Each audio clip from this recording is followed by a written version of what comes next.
அன்பு தமிழ் சொந்தங்களை யூடியூப் சேனலுக்கு வரவேற்க குடும்பத் தலைவிக்கெல்லாம் 1000 ரூபாய் வழங்கக்கூடிய பணியை கடந்த வருஷம் செப்டம்பர் மாதம் தொடங்கினாங்க முதலமைச்சர் மு க ஸ்டாலின். ஆனால் இப்போ வரைக்கும் கிட்டத்தட்ட ஒரு 60 லட்சம் பேருக்கு யாருக்கும் பணம் வரல. எல்லாருக்குமே பணம் வரும் அப்படின்னு சொல்லிட்டு நம்பிக்கை கொடுத்துருக்குது திராவிட முன்னேற்ற கழகம். அதுக்கான ப்ரூஃபோட இந்த வீடியோ படம் வந்திருக்கு. இந்த வீடியோ ஸ்கிப் பண்ணாமல் பாருங்கள். வீடியோ பிடிச்சிருந்தா லைக் பண்ணுங்கள், கமெண்ட் பண்ணுங்கள், ஷேர் பண்ணுங்கள். புதிய நண்பர்கள் யாரும் சப்ஸ்கிரைப் பண்ணி யூடியூப் சேனலில் நெருங்கிய சொந்தங்களை எடுங்க. பக்கத்தில் இருக்க பெல் பட்டனை கிளிக் பண்ணிக்கோங்க. நான் போகிற நோட்டிஃபிகேஷன் உடனுக்குடன் கிடைக்கும் நண்பர்களே.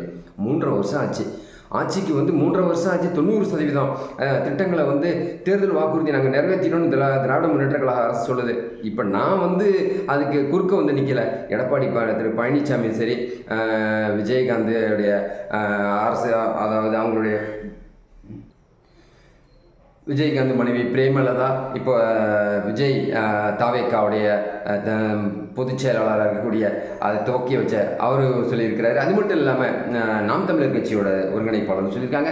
இப்போ 90% என்னென்ன ப்ரூஃப் சொல்லுங்கள் அவங்க சொல்லிட்டு கேட்டிருக்காங்க. கிட்டத்தட்ட நீங்கள் தேர்தல் வாக்குறுதியில் பார்த்தீங்கன்னா மாதம் ஒரு தடவை ரீடிங் எடுக்குன்னு சொன்னீங்களே, மின்சார வாரியத்திலேருந்து எங்களுக்கு இழப்பு ஏற்படுது, அதை நீங்கள் செஞ்சீங்களா? இப்போ 2 மாதம் தானே இன்னும் கண்டினியூ பண்ணிக்கிட்டு இருக்கிறாங்க.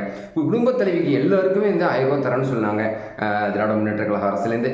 இது வரைக்கும் பார்த்தீங்கன்னாக்கா தகுதி உள்ளவங்க தகுதி இல்லாதவங்க பிரித்து பார்க்க, தகுதி இல்லாதவங்களும் தகுதி உள்ளவங்களும் சேர்ந்து தானே உங்களுக்கு ஓட்டு போட்டாங்க அப்படின்னு சொல்லிட்டு தமிழக மக்கள் சொல்கிறத திராவிட முன்னேற்ற கழக அரசு காதுக்கு நம்ம இந்த வீடியோ மூலமாக நம்ம கொண்டுட்டு வந்துடலாம். காரணம் இன்னொரு 1 வருஷம் தான் இருக்குது அடுத்த எலெக்ஷன் வர்றதுக்கு. அதுக்கு முன்னாடி இப்போ 13/11/2024 விருதுநகர் மாவட்டம் அருப்புக்கோட்டையில் ஊராட்சியில் பல நல திட்டங்கள்லாம் வளர்ச்சி திட்டங்கள்லாம் துவக்கி வைக்கிறதுக்காக வருவாய்த்துறை அமைச்சர் KKSSR ராமச்சந்திரன் அவர்கள் போயிருக்கும்போது அப்போ ஒரு செய்தியை சொல்லியிருக்காங்க. அனைத்து குடும்பங்களுக்கும் 1000 ரூபாய் ஜனவரி 1ஆம் தேதியிலேருந்து வழங்கப்படும் அப்படின்னு முதலமைச்சர்கிட்ட நானே நேரில் கேட்டு உங்ககிட்ட நான் சொல்கிறேன்னு சொல்லியிருக்கிறாரு. இதில் காரணம் என்னன்னு கேட்டிங்கன்னாக்கா, இந்த 3.5 வருஷம் காலத்தில் அரசு கஜானாவில் பணம் இல்லை. 1 லட்சம் கோடிக்கு மேலே தமிழ்நாடு அரசு கடனாளியாக வச்சுருக்காங்க. கடனாக இருக்குது அப்படின்னு சொல்கிறாங்க. கடனாக இருக்கணும், எதுக்குங்க இந்த மாதிரிலாம் பேட்டி கொடுக்கணும், எதுக்கு இந்த மாதிரிலாம் தேர்தல் அறிவிப்பில் கொடுக்கணும் அப்படின்னு சொல்லிட்டு எல்லாரும் மக்களுக்கும் ஒரு ஆதங்கம் ஏற்படுறது உண்மைதான். விஜய் அரசியலுடைய வியூகம், விஜய் அரசியலுக்கு வந்ததுனால ஒரு மாற்றத்தை தமிழ்நாடு அரசும் சரி, வரக்கூடிய எதிர்கட்சி தலைவர்களாலும் சரி, எதிர்கட்சியும் சரி, வரக்கூடிய தேர்தலில் மிகப்பெரிய ஒரு போட்டியோ ஒரு ட்ரெண்டாக இருக்க போகுது அப்படிங்கிறது மட்டும்தான். மாற்றம் எதுவுமே இல்லை. விஜய் அரசியலுக்கு வந்ததுக்கு அப்புறம் எல்லாருக்குமே ஒரு கலக்கம் இருந்துகிட்டு தான் இருக்குது. விஜய் யார் கூட அரசியலில் சேர போகிறாரு? அதிமுக என்ன சொல்கிறாங்கன்னு கேட்டிங்கன்னா, எங்கள் கூட விஜய் வந்தாங்க நாங்கள் சேர்த்துக்கிறதுல தயார் இல்லை. விஜய் என்ன சொல்கிறாருனாக்கா, எங்கள் கட்சியில் நான் தலைமையாக இருந்து யாரெல்லாம் எங்கள் கட்சிக்கு வரவங்க ஆட்சியில் பங்கு கொடுக்க போகிறேன்னு சொல்கிறாங்க.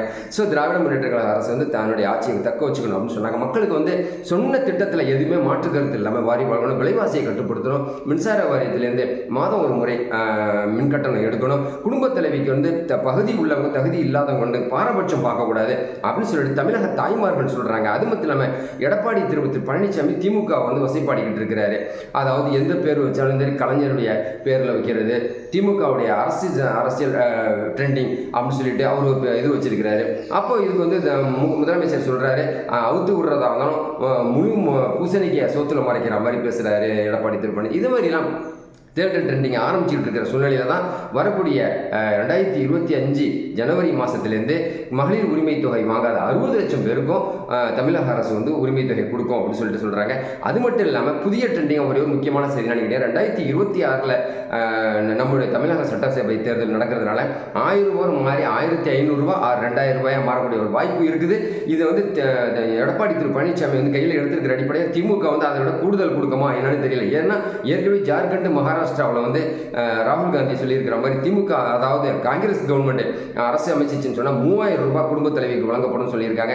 அது மட்டும் இல்லாமல் 3 லட்சம் ரூபாய் கடன், அதாவது பயிர்க்கடன்கள், சுய உதவி கடன்கள்லாம் தள்ளுபடி செய்யப்படும் சொல்லிட்டு ஒரு அறிவிப்பு கொடுத்திருக்கிறாரு. 2026 மிகப்பெரிய ஒரு மாற்றத்தை ஏற்படுத்தும். அதுக்கு முன்னாடி அதாவது விவசாய கடன், பயிர்க்கடன், சுய உதவி குழு கடன், கல்வி கடன் எல்லாமே தள்ளுபடி பண்ணுறதுக்கான அறிவிப்பு விரைவில் வரும் அப்படின்னு சொல்லிட்டு நான் இந்த வீடியோ மூலமாக சொல்லிக்கிறேன். குடும்ப தலைவிக்கு அதாவது விண்ணப்பிச்சிருந்த 1 கோடியே 60 லட்சம் பேரில் இப்போ 1 கோடியே 12,000 பேருக்கு கொடுத்துக்கிட்டு இருக்கிறாங்க. இதே அடிப்படையில் தொடர்ந்து இந்த ஒரு 60 லட்சம் பேருக்கும் கொடுக்கக்கூடிய ஒரு வாய்ப்பு இருக்குது.